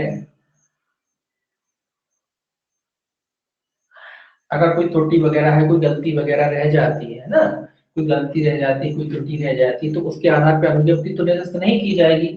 अब चूंकि वो त्रुटि क्या थी, कैसा था, उसका क्या अर्थ है, तो वो कौन निश्चित करेगा, आबकारी आयुक्त निश्चित करेगी। याद, त्रुटि का क्या अर्थ लगाया जाएगा, कोई ब्लैंक रह गया कोई शब्द, तो भाई इसका क्या अर्थ लगाया जाएगा, यहाँ क्या होना चाहिए था, है ना। उस तरीके का जो भी निर्धारण है वो कौन निर्णय करेगा, उसका आबकारी आयुक्त करेगा। और त्रुटि वगैरह के आधार पर कोई भी अनुज्ञप्ति नामंजूर नहीं समझी जाएगी, ये याद रखना।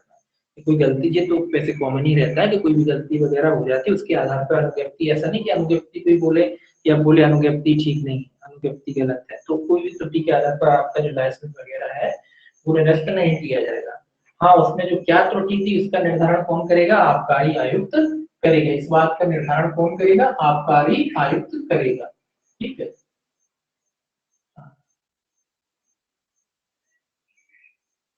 अब देखिए आगे हम पढ़ेंगे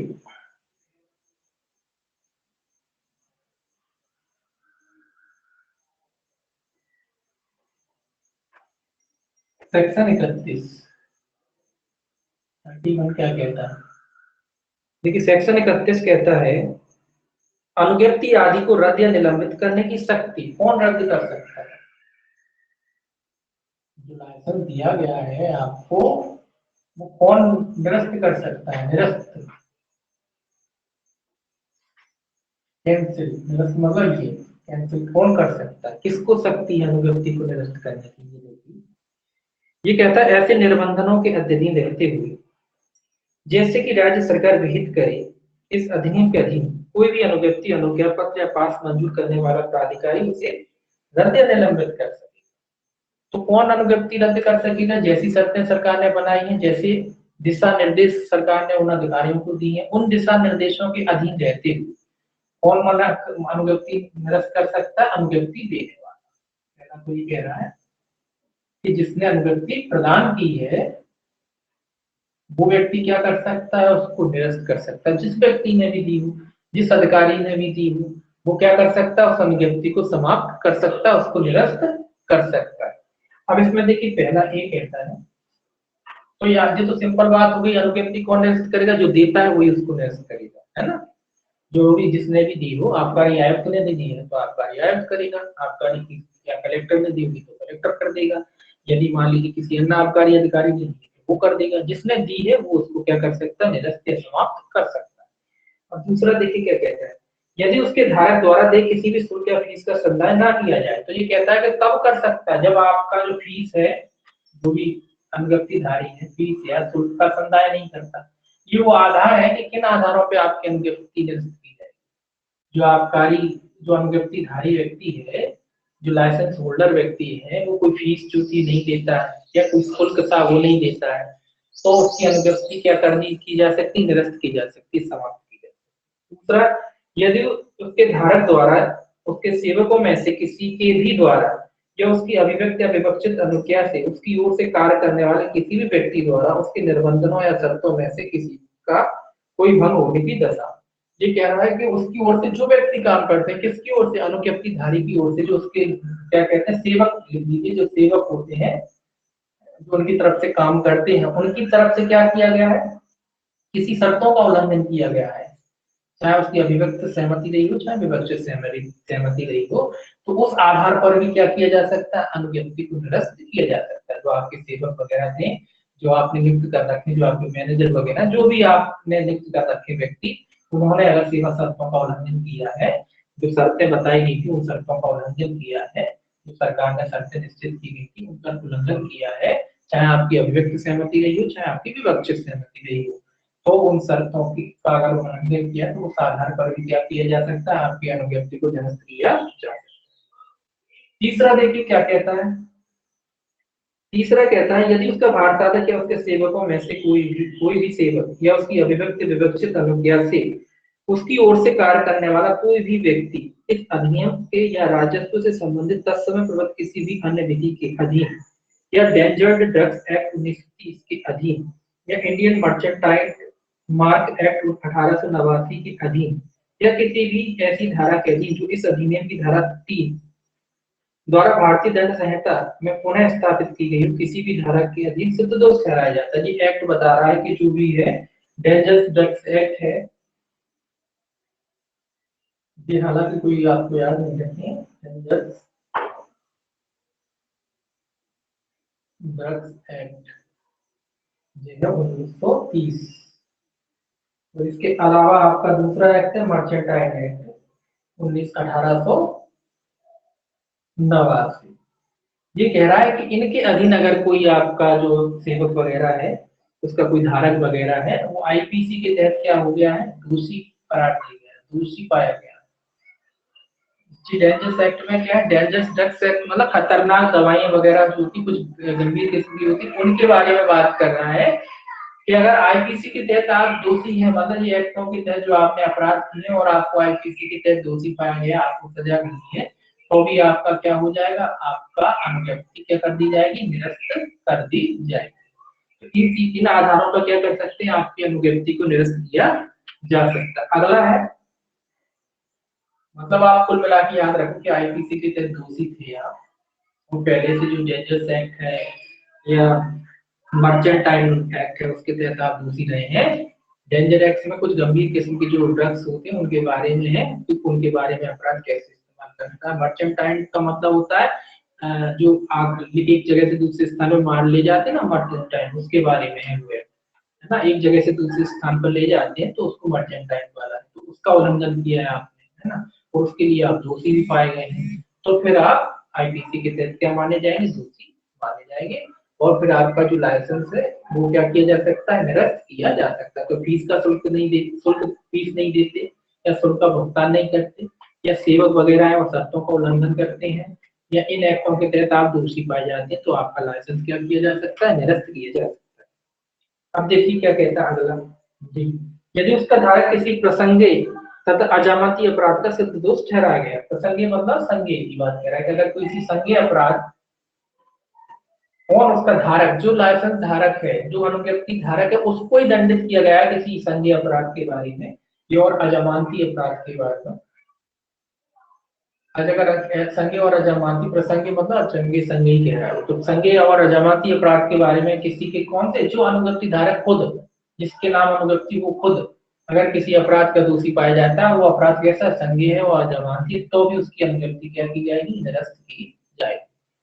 अगला कहता है कि यदि उसका धारक सी कस्टम एक्ट 1878 की धारा 167 के खंड 8 में निर्दिष्ट किए गए किसी भी अपराध के लिए दंडित किया जाता है। सी कस्टम एक्ट जो समुद्र से जो माल वगैरह लाया जाता है उसके बारे में होता है। तो ये कह रहा है अगर उसका दोषी पाया जाता है कोई व्यक्ति, सी कस्टम एक्ट का जब विदेशों से कोई माल आता है और समुद्र के द्वारा या पानी के रास्ते से आता है तो उस पे ये वाला एक्ट लगता है, तो उसकी बात कह रहा है। तो इस तरीके का कोई वगैरह माल आता है, उसका आपने उल्लंघन किया है, आपको तो भारत मध्य प्रदेश में तो समुद्र है ही नहीं, फिर कहाँ से आया हुआ, कहीं समुद्र के रास्ते से मान लीजिए आया हो, फिर वो धीरे करके किसी भी रास्ते से मध्य प्रदेश में आया, उल्लंघन किया आपने, इस तरीके से हो जाता है उल्लंघन। उल्लंघन करता है तो ये आपकी अनुज्ञप्ति क्या की जा सकती है, निरस्त की जा सकती है। अगला कहता है जहां कोई अनुज्ञप्ति, अनुज्ञा पत्र या पास धारा 18 के अधीन मंजूर किए गए किसी भी पट्टे के धारक के आवेदन पत्र पर मंजूर किया गया हो, वहां ऐसे पट्टेदार की लिखित अध्यपेक्षा, ये वाला याद रखेंगे। ये पूछा जाता है कि धारा 18 के तहत जो आपको पट्टा दिया गया था, है ना, अब जो पट्टा दिया गया था, लाइसेंस होल्डर हो गया, पट्टाधारी हो गया, अब ये चाहता है कि साहब वो पट्टा रेगुलर नहीं रखना चाहता है, वो पट्टा अपना क्या करना चाहता है, निरस्त करना चाहता है, तो इस आधार पर भी आपके अनुज्ञप्ति को निरस्त किया जा सकता है। पट्टाधारी नहीं चाहता, वो अपने पट्टा का क्या करना चाहता है, समर्पण करना चाहता है कि अब पट्टा नहीं चाहिए उसे, तो उसके आधार पर भी अनुज्ञप्ति जो आपको दी थी, जो पट्टा दिया था, वो क्या कर दिया जाएगा, नामंजूर कर दिया जाएगा, कैंसिल कर दिया जाएगा। अगला कहता है यदि अनुज्ञप्ति, अनुज्ञा पत्र या पास की शर्तों में इच्छाधीन रद्दकरण निलंबन के लिए उपबंध हो, या कह रहा है कि जी या कह रहा है कि इच्छाधीन, मतलब ऐसे कोई उपबंध हो कि जो इनकी इच्छा पे, इच्छाधीन रद्दीकरण या निलंबन के हो। इच्छाधीन मतलब ऐसा कोई आपकी इच्छा पे ऐसा कोई उपबंध सरकार ने अगर बनाया है कि अगर आप अनुज्ञप्ति नहीं लेना चाहते, उसका रद्द कराना चाहते हैं, अगर ऐसा उपकरण और आप चाहते हैं कि आपको अनुज्ञप्ति चालू नहीं रखना है आपको जो है, तो उस आधार पर भी क्या कर सकता है, निरस्त। इच्छाधीन मतलब अगर सरकार ने प्रोविजन किया था इच्छाधीन, है ना। इच्छाधीन कब, जब आपकी इच्छा से भी निरस्त की जा सकती है। अगर आप अनुज्ञप्तिधारी और सरकार ने नियम बनाए हैं, छूट दिए कि नहीं आप अपनी अगर अनुज्ञप्ति को छोड़ना चाहे तो छोड़ सकते हैं, अगर ऐसे सरकार ने नियम बनाए और आप छोड़ना चाहते हैं तो फिर उसके आधार पर भी आपकी जो अनुज्ञप्ति है निरस्त की जा सकती है। आप आवेदन देंगे कि सर मैं नहीं लगना चाहता आगे, और सरकार ने नियम बनाया हुआ है, तो जो अनुज्ञापन प्राधिकारी है या जो अनुज्ञप्ति प्रदान करता है वो आपकी अनुज्ञप्ति को क्या कर सकता है, निरस्त कर सकता है, कैंसिल कर सकता है, अगर सरकार ने ऐसे नियम बनाए हैं तो इन आधारों पर आपकी अनुज्ञप्ति निरस्त की जा सकती है। एक बार आप पढ़ लेंगे, इस पे भी बीच में से क्वेश्चन बन सकते हैं, बनते ही हैं, है ना। तो आपको एक बार पढ़ना कि किन आधारों पर आपकी अनुज्ञप्ति निरस्त की जा सकती है। अब देखिए इसका वन ए और जुड़ा है इन्होंने अभी। ये कहता है उपधारा 1 के अधीन किसी अनुज्ञप्ति, अनुज्ञापत्र या पास को रद्द या निलंबित करने वाला कोई आदेश करने के पूर्व प्राधिकारी प्रतिस्थापित कार्रवाई के कारण लेखबद्ध करेगा, उसके धारक को उसका इस संक्षिप्त विवरण देगा, उसे सुनवाई का युक्ति अवसर देगा। ये कॉमन सी बात ये है कि अब जब भी अनुज्ञप्ति वगैरह निरस्त की जाएगी तो क्या किया जाएगा, उनके कारणों को लिखा जाएगा संक्षिप्त में, कारणों को लिखा जाएगा, और दूसरा जो भी अनुज्ञप्तिधारी है उसको सुनवाई का मौका दिया जाएगा। बस इतना ही ध्यान रखना है। ये जो भी कारण है संक्षेप में, जो अधिकारी वगैरह है जो आपके अनुज्ञप्ति निरस्त करता है वो क्या करेगा, उन कारणों को लेखबद्ध करेगा, और कारणों को लेखबद्ध करने के साथ क्या करेगा, वो संक्षेप में सॉरी संक्षेप में कारण लिखेगा और आपको क्या करेगा, सुनवाई का मौका भी दिया जाएगा। ठीक, खास नहीं है। दूसरा देखिए इसका क्या कहता है, दूसरा जो क्लॉज है वो क्या कहता है। दूसरा कहता है जहां किसी भी व्यक्ति द्वारा धारित अनुज्ञप्ति, अनुज्ञा पत्र या पास उपधारा 1 के खंड का, खंड खा, गा और ला के अधीन रद्द कर दिया जाए, वहां पूर्वोक्त प्राधिकारी इस अधिनियम के अधीन या आबकारी आगम से संबंधित तत्समय प्रवृत्त किसी भी अन्य विधि के अधीन या ओपीएम एक्ट, ये एक एक्ट और है ओपीएम। ओपीएम क्या है, एक ड्रग्स होता है, आप एनडीपीएस पढ़ेंगे तो उसमें पढ़ेंगे ओपीएम। तो ओपीएम एक्ट है, कहाँ थे अपन, हाँ, ओपीएम एक्ट 1878 के अधीन ऐसे व्यक्ति को मंजूर की गई किसी भी अनुज्ञप्ति, अनुज्ञा पत्र या पास को रद्द कर सकेगा। ये क्या कह रहा है, ये ऊपर की बातों के अधीन रहते हुए, और जो ओपीएम एक्ट है ये एनडीपीएस में पढ़ेंगे। ये एक पौधा होता है ओपीएम का, है ना, जिससे ड्रग्स बनता है। ये एक वैरायटी होती है जैसे अफीम वगैरह, चरस वगैरह, उसका एक पौधे का जो है वो नाम वही होता है ओपीएम, जो अपने एनडीपीएस में पढ़े। तो ये कह रहा है इसके अधीन कोई चीज वगैरह बनाई जाती है तो उसके आधार पर भी आपकी क्या की जा सकती है, अनुज्ञप्ति को निरस्त किया जा सकता है। ऊपर ये कारण है ये तो है ही, इसके अलावा जो ओपीएम एक्ट है उसके अधीन अगर आप उल्लंघन करते हैं, उसके अधीन आप किसी चीज को बनाते हैं तो आपका क्या कर दिया जाएगा, आपका लाइसेंस निरस्त कर दिया जाएगा। अब अगला देखिए क्या कहता है। अगला तीसरा है, तीसरा क्या कहता है, तीसरा कहता है किसी भी अनुज्ञप्ति, अनुज्ञा पत्र या पास का धारक उसके रद्दकरण निलंबन के लिए कोई भी प्रतिकर पाने का या उसके संबंध में चुकाई गई किसी भी फीस या किए गए निक्षेप के प्रतिदाय का हकदार नहीं होगा। ये भी कह दिया उन्होंने कि अगर आपकी अनुज्ञप्ति निरस्त की जाती है तो उसके लिए आपको कोई प्रतिकर नहीं मिलेगा, आपको जो नुकसान हुआ हो जान दो, आपने शर्तों का पालन नहीं किया, आप ये कहेंगे साहब मेरा 5 महीने में कैंसिल हो गया, 5 महीने बचे हैं तो उसका मुझे भुगतान की जाए, तो उसके आप दायी नहीं होंगे। कोई भी प्रतिकर वगैरह आपको जो भी नुकसान वगैरह हुआ है उसके लिए आप उस किसी प्रतिकर के हकदार नहीं होंगे। जो अनुज्ञप्तिधारी है उसको कोई प्रतिकर नहीं दिया जाएगा, अगर उसका लाइसेंस कैंसिल किया जाता है तो किसी प्रतिकर का उसको भुगतान नहीं किया जाएगा, ना ही वो उसको मांग सकता, हकदार मतलब उसको मांग नहीं सकता। चौथा देखिए इसमें क्या कहता है, चौथा कहता है जहां उपधारा 1 के खंड का, खंड खा या खंड गा या खंड रा के अधीन कोई अनुज्ञप्ति रद्द या निलंबित कर दी जाए, रद्द या निलंबित कर दी जाए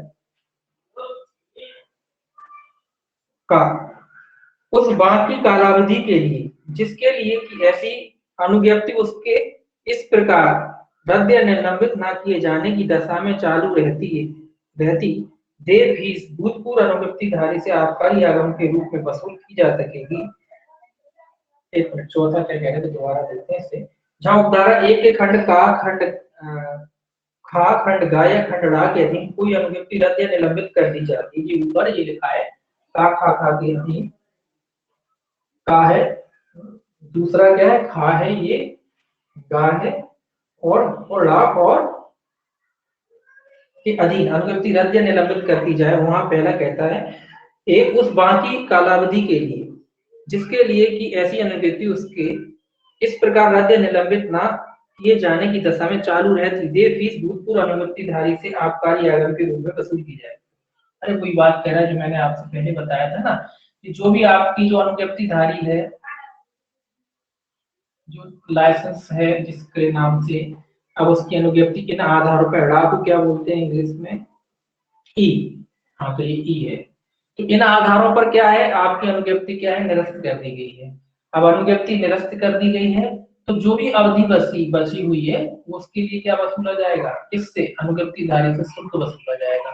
जो भी सरकार को नुकसान हो रहा है ना, उसके लिए सरकार क्या करेगी, उस अनुज्ञप्तिधारी से जिसकी अनुज्ञप्ति निरस्त की गई है उतनी अवधि के लिए, जो शेष अवधि है, जो बची अवधि है, उसके लिए क्या करेगी सरकार, उससे शुल्क वसूलेगी। ये कह रहा है ए इसका, शुल्क वसूलेगी। बी क्या कह रहा है, देखिए बी कहता है कलेक्टर ऐसी मंजूरी को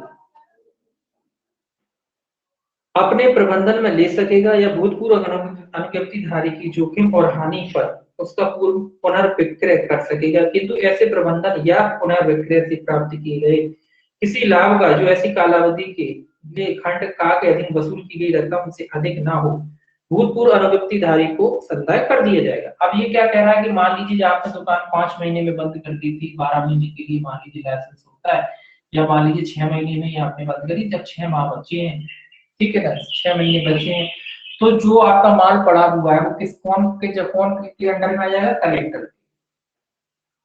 किसके अंदर में आ जाएगा, कलेक्टर की। कलेक्टर क्या करेगा, जो भी माल बचा हुआ है आपका, जो भी माल आता है उसको क्या करेगा, कलेक्टर विक्रय कराएगा, उसको बेच पाएगा, ठीक है, विक्रय कराएगा कलेक्टर। और विक्रय करा के क्या किया जाएगा, जो भी आपकी वसूली थी, 6 महीने की वसूली बची ना आपकी, तो उसमें उसको समायोजित कर लिया जाएगा, जो विक्रय होगा उसमें वसूल लिया जाएगा, और जो बचेगा आपका, जो बचेगा वो आपको दे दिया जाएगा। किसको दे दिया जाएगा, अनुज्ञप्ति। कलेक्टर बेच रहा है, जो भी खर्चे भाड़े वगैरह वो भी लगा लिए जाएंगे इसमें, सारे खर्चे वगैरह निकाल लिए जाएंगे, और जो भी मान लीजिए जो भी बचा एक्स्ट्रा अगर कमाई थोड़ी बहुत हुई तो वो किसको दे दी जाएगी, अनुज्ञप्तिधारी को दे दी जाएगी। बाकी जो 6 महीने का खर्चा है, मान लीजिए उसमें 4 महीने 5 महीने 6 महीने से ज्यादा ही निकल आया, जो कमाई होती है उससे ज्यादा ही, जो सरकार को चाहिए था टैक्स वगैरह उससे ज्यादा ही निकाला था, जो भी एक्स्ट्रा रकम निकलेगी जो बाकी सरकार में जमा हो जाएगी, बाकी जो एक्स्ट्रा रकम निकलेगी वो किसको दे दी जाएगी, अनुज्ञप्तिधारी को। जो भी खर्चे भी इसमें जोड़ लिए जाते हैं, जो खर्चे अब कलेक्टर के अधीन हुआ, कलेक्टर कराएगा, जो भी खर्चे वो सब जोड़ जाड़ के जो एक्स्ट्रा रकम होगी वो बचेगी, वो किसको सौंप दी जाएगी, अनुज्ञप्तिधारी को। तो यहाँ याद रखना कि जो बच जाता है माल वगैरह, तो उसका विक्रय कौन कराएगा, उसका विक्रय कलेक्टर के माध्यम से कराया जाएगा। बस इतना याद रखना, उसका विक्रय किसके माध्यम से कराया जाएगा, उसका विक्रय कलेक्टर के माध्यम से कराया जाएगा। ये आपको याद रखना है कि उसका विक्रय किसके माध्यम से कराया जाएगा, कलेक्टर के माध्यम से कराया जाएगा। और जो आगम वगैरह बचेंगे एक्स्ट्रा वो किसको दे दिए जाएंगे, वो अनुज्ञप्तिधारी को दे दिए जाएंगे। अब ये कह रहा प्रत्याहरण, सेक्शन 32 है प्रत्याहरण काय का, अनुज्ञप्ति का।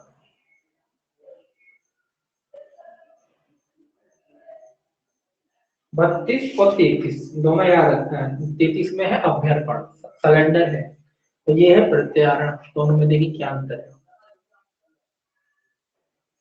32 कहता है पहला इसका क्लॉज कि जब कभी उस प्राधिकारी का जिसने कि इस अधिनियम के अधीन कोई अनुज्ञप्ति मंजूर की हो, यह विचार हो कि धारा 31 में विनिर्दिष्ट किए गए कारणों से भिन्न किसी कारण से ऐसी अनुज्ञप्ति का प्रत्याहार कर लिया जाना चाहिए, तो वह 15 दिन के लिए उसके संबंध में देय फीस की रकम के बराबर राशि का परिहार करेगा। और वह पहला क्या करेगा, इसको पहले इतनी पढ़ लें। ये क्या कह रहा है कि जब कोई लाइसेंस इशू किया जाता है, कोई अनुज्ञप्ति दी जाती है किसी अधिकारी के द्वारा, और उस अधिकारी को लगता है ऊपर जो वर्णित कारण है अनुज्ञप्ति निरस्त की जाती है, उनसे भिन्न कोई कारण अगर उसे लगता है, उनको छोड़ के वो तो है, उनसे भिन्न कोई कारण है, कैसे कारण है, भिन्न कारण, जो ऊपर बताए गए कारण है उनसे अलग अलग हटके कारण है, और जो अनुज्ञप्ति देता है अधिकारी, अगर उसको ये लगता है कि अनुज्ञप्ति को वापस लिया जाना चाहिए, तो 15 वो क्या करेगा, उस अनुज्ञप्ति को वापस दे सकता है, लेकिन कितने दिन का शुल्क के साथ, 15 दिन के शुल्क। कौन देगा शुल्क, तो अनुज्ञप्ति जो देता है प्राधिकारी वो देगा, किसको देगा, अनुज्ञप्ति धारी, क्योंकि यहाँ वो खुद ले रहा है ना, अनुज्ञप्ति वापस ले रहा है, यहाँ कोई अन्य भिन्न कारण से ले रहा, वो कारण है नहीं उसमें, है ना, जो ऊपर पढ़े थे वो कारण है नहीं कि फीस का संधान, ये अन्य कोई कारण की वजह से या किसी वजह से, कोई भी वजह हो सकती, उसकी वजह से अनुज्ञप्ति वापस ले रहा है, कौन ले रहा है, जो अनुज्ञप्ति देता है, तो इसीलिए 15 दिन का शुल्क का भुगतान किया जाएगा, किसको किया जाएगा, जो अनुज्ञप्ति धारी था, अब रह गया जो पहले था, या जिसको अनुज्ञप्ति दी गई थी, अब उसकी अनुज्ञप्ति इन्होंने किसी भी अन्य कारण से क्या कर दी, निरस्त कर दी, इनको लगता है जिसने अनुज्ञप्ति दी है, अनुज्ञापन प्राधिकारी कह लेंगे, तो जो भी अनुज्ञापन प्राधिकारी है उसने इसकी अनुज्ञप्ति निरस्त कर दी है, तो ये कितने दिन का शुल्क का भुगतान करेगा, 15 दिन का, 15 दिन के शुल्क के भुगतान करके वो क्या कर सकता है, जो दी गई अनुज्ञप्ति है उसे वापस ले सकता है, ये याद रखना, कितने दिन का भुगतान करेगा, वो शुल्क का 15 दिन। ठीक, तो इस पे क्वेश्चन आता है 15 दिन का, 30 दिन का, 20 दिन का, है ना, तो कितने दिन का भुगतान करेगा, 15 दिन का भुगतान करके अन्य किसी कारण से वो क्या कर सकता है, अनुज्ञप्ति को वापस ले सकता है ना। अब दूसरा है, सूचना के बिना तत्क्षण अनुज्ञप्ति का प्रत्याहार करेगा, या कुछ ऐसी मामले होते हैं जहाँ सूचना देना आवश्यक नहीं है, सूचना के बिना, सूचना के बिना भी कर सकता है, जरूरी नहीं कि सूचना देना आवश्यक है, तो सूचना के बिना हाल की हाल, कभी कभी क्या कर सकता है, हाल की हाल क्या करता है, हाल की हाल क्या कर सकता है, उसकी अनुज्ञप्ति को निरस्त कर सकता है, उसे लगता है अन्य कोई कारण है, कोई भी वजह हो सकती, कोई भी कारण हो सकते हैं, उसे लगता है, तो हाल की हाल क्या कर सकता है, अनुज्ञप्ति का निरस्त कर सकता है, बगैर किसी सूचना की, ये भी याद रखेंगे, तो बगैर सूचना की या बिना सूचना के क्या कर सकता है, वो अनुज्ञप्ति को निरस्त कर सकता है। दूसरा देखिए क्या कहता है, यदि उपधारा 1 के खंड खा के अधीन किसी अनुज्ञप्ति का प्रत्याहार कर लिया जाए, तो पूर्वोक्त अधिकारी पूर्वोक्त रूप में ऐसी राशि का परिहार करने की अतिरिक्त अनुज्ञप्तिधारी को ऐसी और राशि का यदि कोई प्रतिकर के रूप में संदाय कर सकेगा, जैसा कि आबकारी आयोग निर्देशित करे। ये कह रहा है कि अगर ये 15 दिन का शुल्क का भुगतान तो किया ही है, लेकिन अगर आबकारी आयोग तो ठीक समझता है कि नहीं भैया 15 दिन का तो कम है, इनको ज्यादा नुकसान होगा, किसको नुकसान हो गया, अनुज्ञप्तिधारी को नुकसान हो रहा है, तो आबकारी अधिकारी जो अनुज्ञापन प्राधिकारी आबकारी आयुक्त जो है वो अनुज्ञापन प्राधिकारी को निर्देश दे सकता है कि साहब इनको 15 दिन से भी अधिक का भुगतान किया जाए, तो ऐसा आदेश कौन दे सकता है, तो ये कह रहा है कि आबकारी आयुक्त अगर ठीक समझता है और वो आदेश देता है अनुज्ञापन प्राधिकारी को, तो 15 दिन से अधिक के शुल्क का भी भुगतान किया जा सकता है।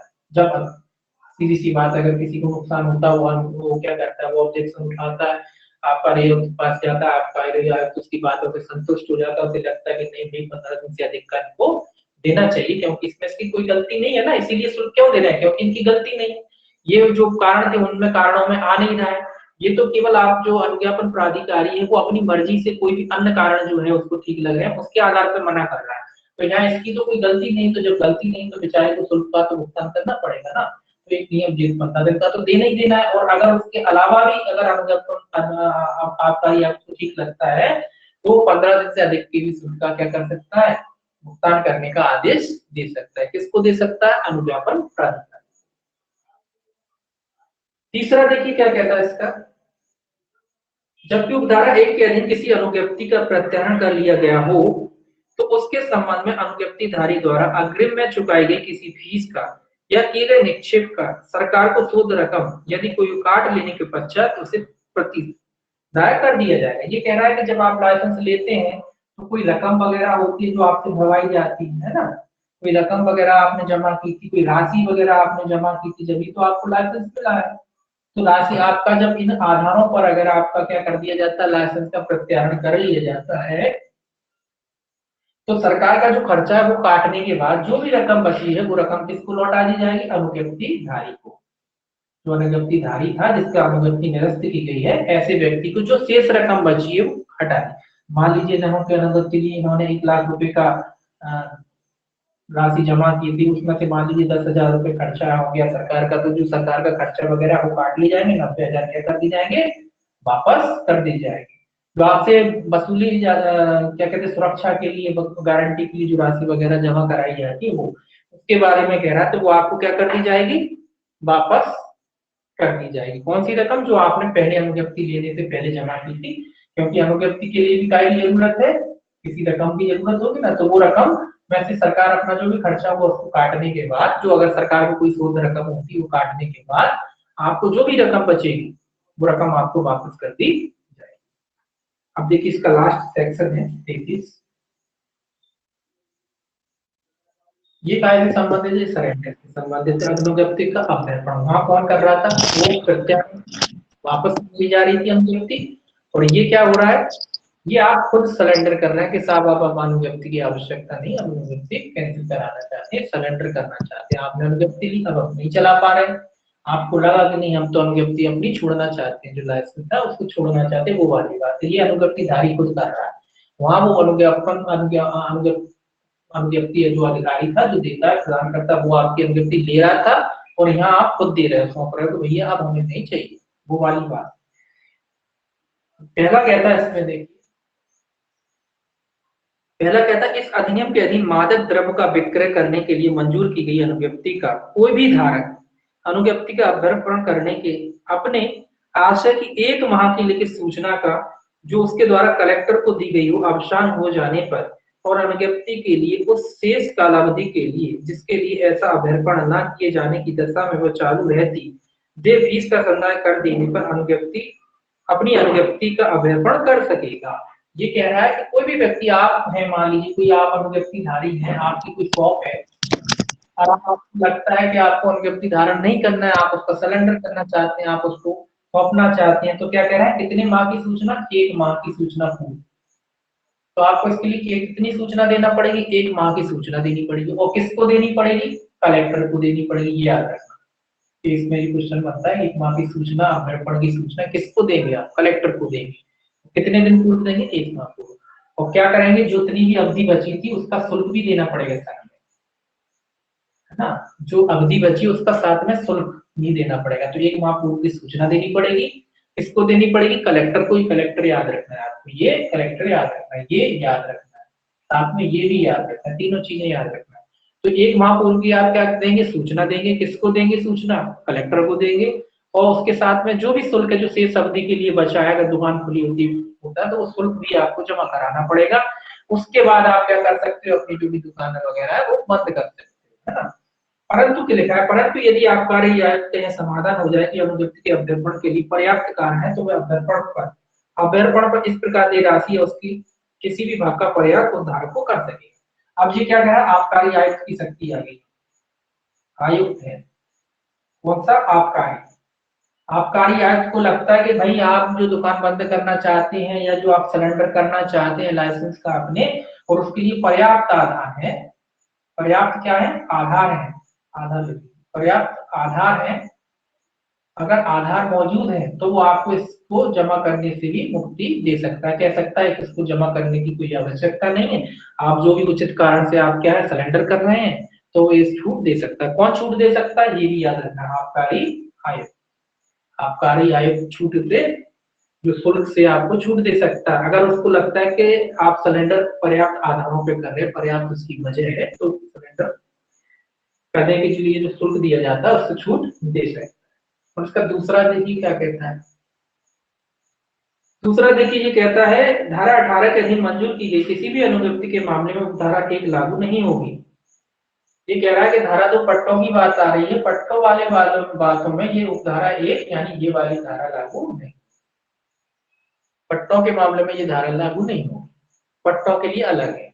तो ये कह रहा है ये धारा पट्टों के मामले में लागू नहीं होती, ये दुकान वगैरह उनके मामले में लागू होगी। स्पष्टीकरण लिखा है, इस धारा में उपयोग में लाए गए सब अनुज्ञप्ति धारक के अंतर्गत वह व्यक्ति भी आता है जिसकी की अनुपस्थिति के लिए निविदा या बोली प्रतिबिंबित कर ली गई हो, यद्यपि उसे वास्तव में अनुपस्थिति प्राप्त नहीं हुई, ये स्पष्ट करने के लिए बात कह रहा है कि इसमें अनुज्ञप्ति धारक के अंतर्गत ना केवल वो व्यक्ति आता है जिसने अनुज्ञप्ति मिल गई है, केवल उतना वो व्यक्ति भी आता है जब टेंडर डलते हैं ना, इसके टेंडर डलते हैं और अनुज्ञप्ति लेना चाहता है, टेंडर डले, उस टेंडर में आपका टेंडर क्या होगा, मंजूर हो गया। देखा आप पेपर में देखा होगा, सरकारी दुकानों के ठेके लगाने के लिए सरकार पेपर में क्या देती है, नोटिफिकेशन देती है। अब आपने क्या करा, आवेदन करा था, आपका आवेदन मंजूर हो गया, मतलब आप अभी प्रोसेस हुई नहीं, आपको अनुज्ञप्ति मिली नहीं है, आपका क्या हो गया, आपका नाम आ गया, यानी अब आपके नाम दुकान होगी। आगे जाके जो प्रोसेस होती है 2-4 महीने की, जो 1 महीने की, 15 दिन की, अब वो नहीं पूरी हो पाई, आपको अभी मतलब फाइनल नाम सेलेक्ट हो गया है, तो आप भी माने जाएंगे। अब आप दुकान आगे नहीं खोलना चाहते, आप करना ही नहीं चाहते, आपका नाम आ गया, उस आपने दुकान खोली नहीं, अनुमति मिली नहीं, और अभी भी आप कहते हैं कि सब सरेंडर करना, तो आप भी उसके अंतर्गत आते हैं, तो वो व्यक्ति भी काय के अंतर्गत आएगा, अनुज्ञप्ति धारी के अंतर्गत माना जाएगा। ये क्लियर करने के लिए लिखा है उन्होंने, ऐसा नहीं कि वो उसको अनुज्ञप्ति धारी ना माना जाए, तो उसको भी माना जाएगा, है ना, तो ऐसा व्यक्ति भी उसके अंतर्गत आता है। ये आपका खत्म हो गया अध्याय 6। अध्याय 7 जो है वो कल देखेंगे, अध्याय 7 कल खत्म हो जाएगा, थोड़ा सा बड़ा है। अध्याय 7 जो है अपराध और शास्तियों से संबंधित है, इसमें दंड बताए गए हैं, कितने कितने सजा और कितने कितने दंड से दंडित किया जाएगा। बाकी जो है वो कल देखेंगे अध्याय 7। थोड़ा सा बड़ा है लेकिन अच्छा, कोई ऐसा जटिल एक्ट नहीं है, थोड़ा सा ठीक है ये एक्ट, आपको याद करना है इसमें ज्यादा, है ना, याद करना, कुछ कुछ छोटी चीजें होती हैं जैसे नाम वगैरह होते हैं ना, वो सारी चीजें आपको याद रखनी है बस, और कुछ। चलिए ठीक है, 9 बज गए, अब कल मिलेंगे, बाकी टाइम हो गया।